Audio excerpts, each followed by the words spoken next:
Good morning, everybody. I hope you've had a lovely weekend. So today we are just about to start our next chapter. Now then, this is our last week of our book, Letters from the Lighthouse. And there are some very interesting turns as we read through the chapters. So our next chapter is called Coughs and Sneezes, Spread Diseases. Cliff was just waking up as I got in. "Is Suki here?" he asked. Desperate as I was to fall into my bed, I sat on his, trying to decide what to tell him. Suki hadn't arrived, and it seemed I was the only one who'd expected her to. Yet no one could explain why she had the coded note, and now, to top it all, Miss Carter was acting strangely. "Did the Jewish people come too?" Cliff peered at me bleary-eyed. "Yes," I replied, happier to talk about this. "They made it, and you'll never guess what. Esther's dad was with them. She's completely over the moon." I told him about the ballerina with the lovely name, and the family who made puppets, and the old ladies with rain-splattered glasses. Cliff shut his eyes again. "Really? Sounds nice." He didn't seem to be listening anymore. It concerned me that he wasn't getting better. If anything, this morning he seemed worse. "Is your belly button still hurting?" I asked. "Oh, the pain's here now." His hand hovered over his right side.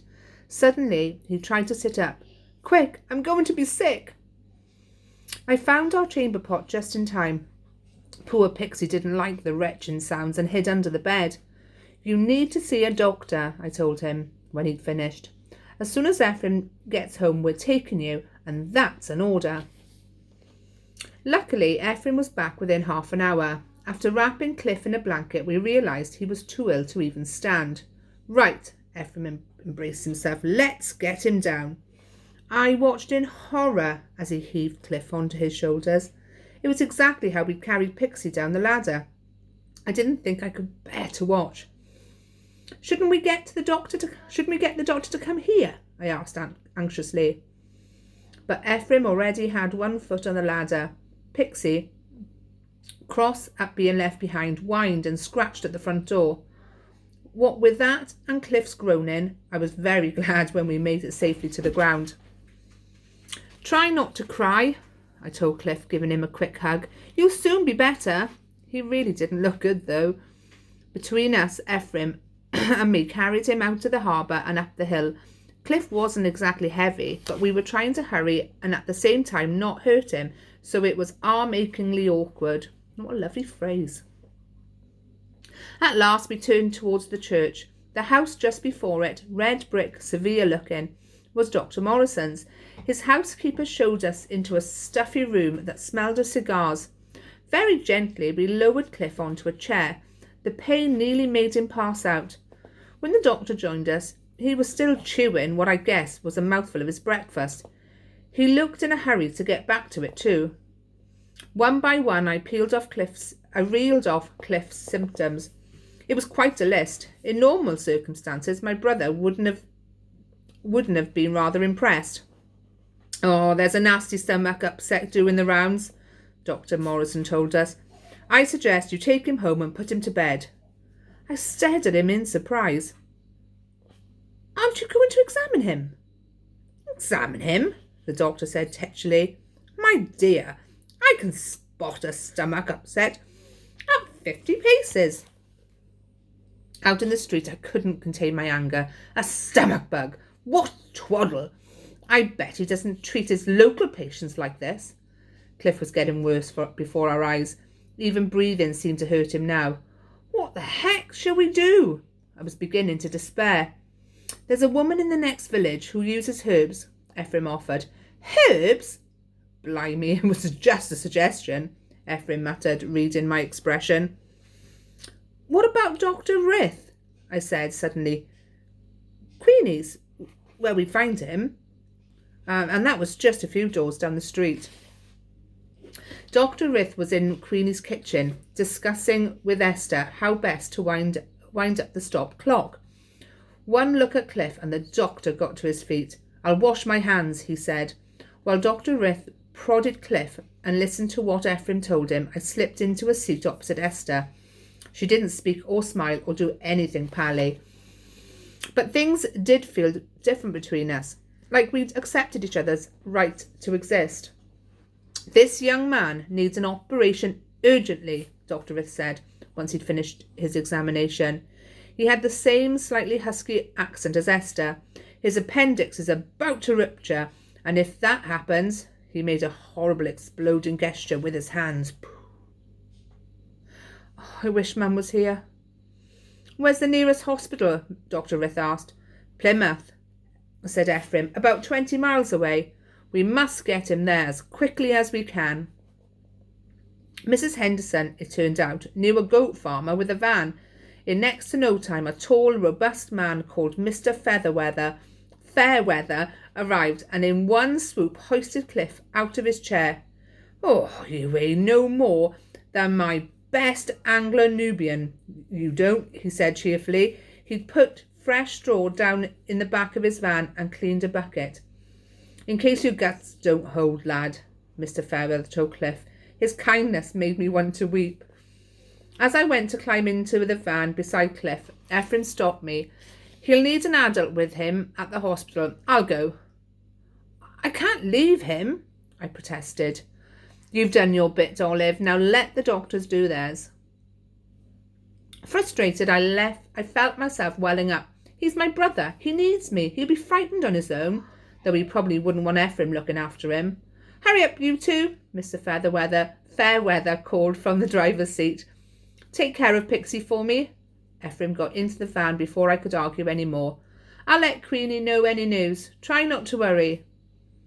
I stepped back onto the pavement, defeated. Yet watching the van disappear up the street was almost a relief. I couldn't do any more. I couldn't help Cliff get better, nor could I make Suki appear on a boat. I felt overwhelmingly tired. All I wanted was Mum to smooth my hair off my forehead and tell me everything would be fine. Back inside, Queenie was about to open the shop for business.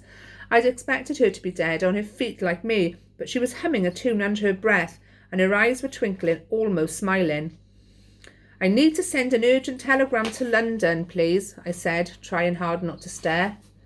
Taking a form from a drawer, Queenie passed it to me with a pen. Keep it brief, she instructed. You pay by the word.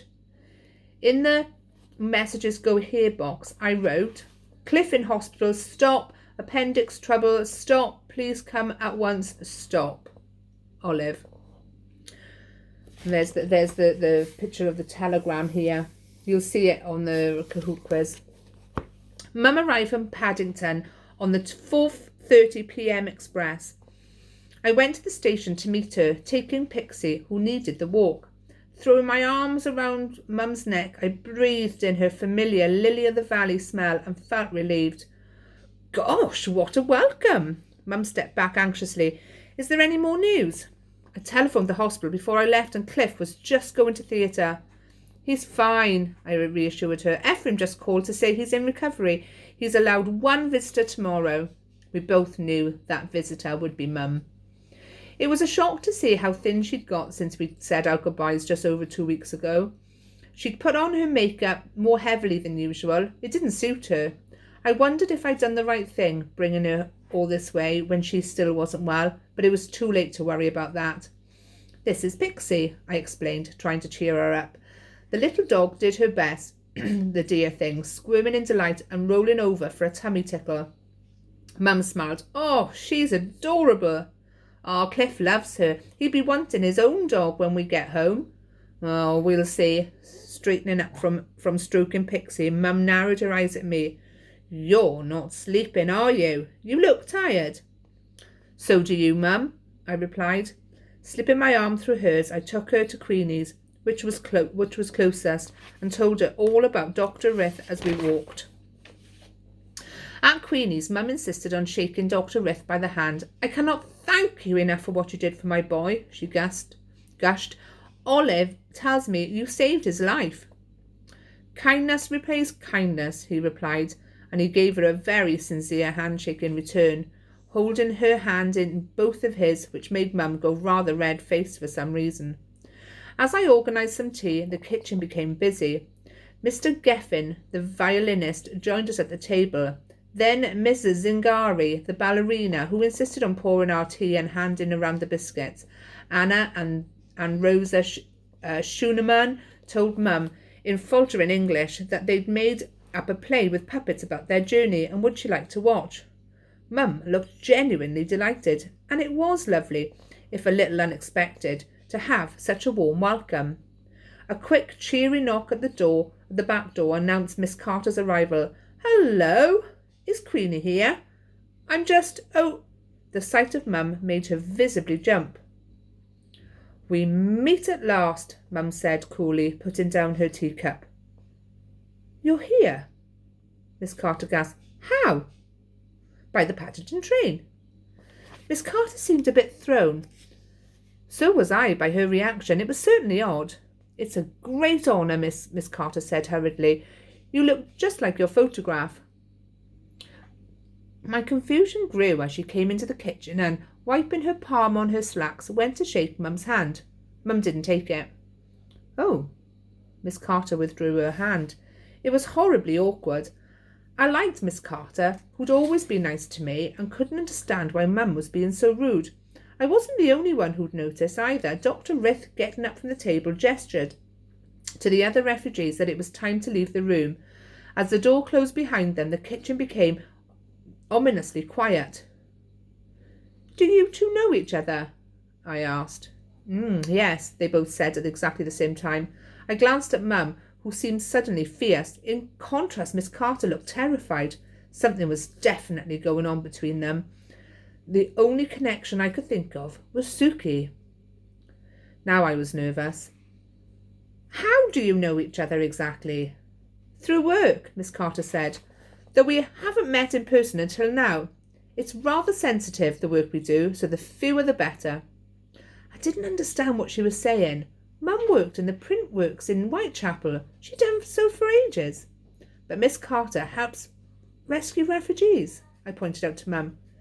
"Yes," Mum replied, "she does." She spread her hands on the table where I could see they were trembling.